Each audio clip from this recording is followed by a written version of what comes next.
It's a test of wills, and so far, I mean, in the span of just about 48 total hours, you had Trump making some very public statements about what Israel was not going to do, and then they did it. He made a big plea for the Iranian side not to do something. They did it. And then subsequently he went in, early this morning and said, no, I've talked to both sides, Iran and Israel, and asked them to stop. And then, according to the Israeli press later in the day, Israel did stand down. They said that they had planned on launching more strikes and more waves against Iran today, and then they didn't do that. So, at least for the moment, it looks like finally he did. Now, we can only surmise what changed between the last time Trump said something and they didn't do it, and this time when they did. And one hopes that it's exactly as you're suggesting here, that maybe Trump is saying, hey, listen, you keep going down this path and you are on your own. I'm not going to support you with anything. I hope that's what happened. I hope it's not that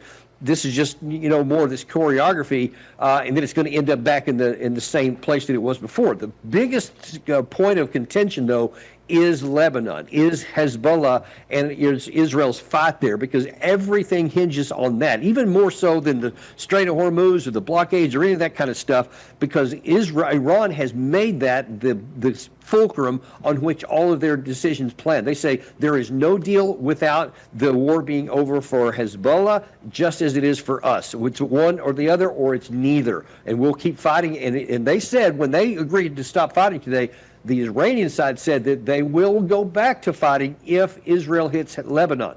Israel also said that they will go back to hitting Hezbollah if they are hit from the other side too. So that kind of puts Hezbollah in the middle in a potential spoiler role, because if they strike, against Israel, then that could relaunch the whole thing. And it's unknown whether Benjamin Netanyahu would stand down and not retaliate because Trump told him to. I rather think that he will, and he's going to put Trump in the do or die position. I don't know that Trump could, if push comes to shove, I don't know that President Trump can actually walk away. The geopolitical shift that's taken place as a result of this war, I think, is fascinating. I think it's something historians will talk about for 100 years, right? Because Iran obviously has been a player in the region, but it seemed like a fairly isolated player in the region. This war has elevated their status, and the fact that Iran has also made it, and you just talked about this, a point to no longer leave other countries behind. If you're going to end this war, it has to be with everyone. We're not going to allow you to continue to attack Lebanon. We're not going to allow you to continue to take these regions in southern Lebanon, or to continue to gut Gaza the way that you are. It seems like Iran is taking the position that they are now the defender of the Muslim world in the Middle East, which is not a position that they were in before this war started. And again, it's elevated them. Are they now able to retain that position, do you think? Go ahead. I'm sorry. That's exactly what they're saying. That is their strategy right now, diplomatically and militarily.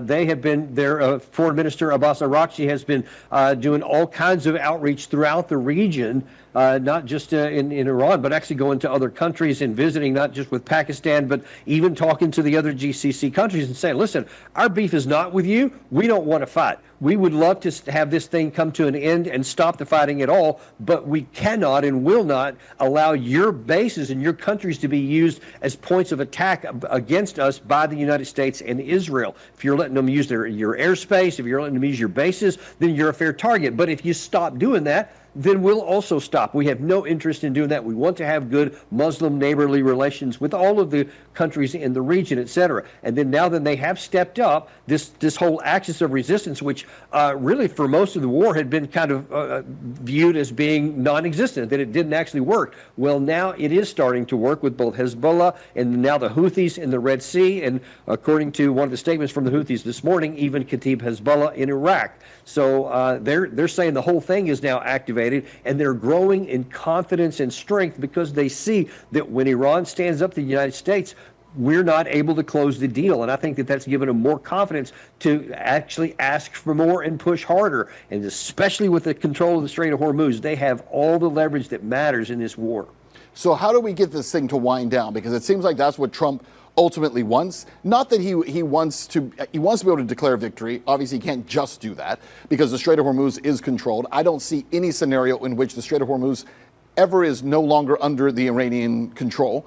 And yet the president needs to get out of it. He wants to talk about other things. He wants to move on to other things. And what he certainly doesn't want is to be stuck all the way through the midterms or into next year, still having to deal with this war in Iran that he didn't even want in the first place, but Netanyahu seemed to drag him into. How does he get out of it?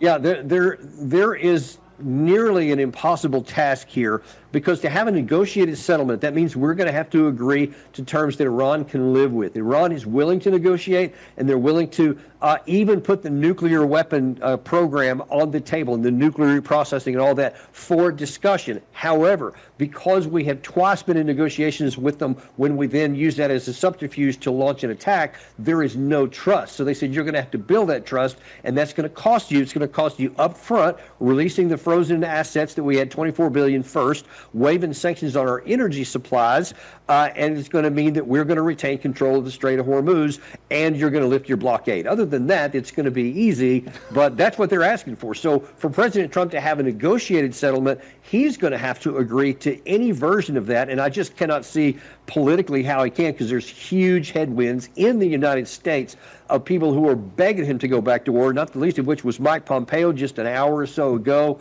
You have Jack Keane, who's just almost begging Trump to go back to war, and a lot of other folks as well are pushing against him in that direction and would excoriate him. Lindsey Graham has already said that if you have a deal that sounds like the Obama or JCPOA, I'm not going to agree with that, and we're going to push back on it. But it would look like the JCPOA, especially in terms of releasing frozen assets.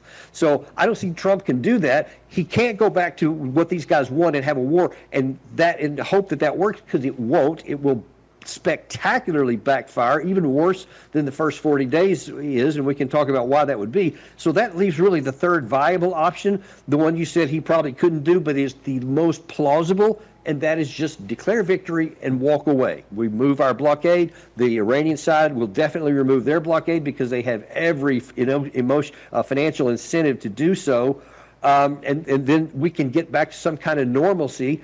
Because we're out of the region there. So a lot of the things that the Iranian side wanted are fine. But as long as the blockades are lifted, we don't have to have a deal. He can just claim, oh, I've hurt them so bad, it's going to take them 15 or 20 years, which he said on NBC News yesterday, possibly as a preview of what he may go down the road and say, yeah, and if they do anything else with that nuclear dust, then we'll come back in and hit them again, something along those lines. I think that he could do that, and there's huge problems with that, but there's fewer problems with that than there are with the other two options. So of all the bad things that could happen, that's the least bad.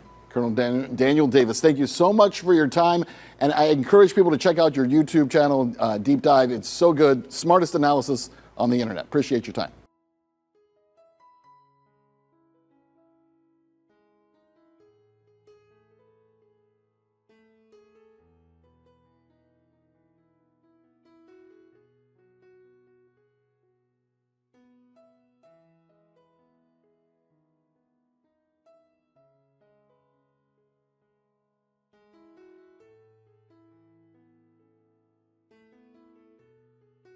Your YouTube channel, Deep Dive. It's so good, smartest analysis on the internet. Appreciate your time.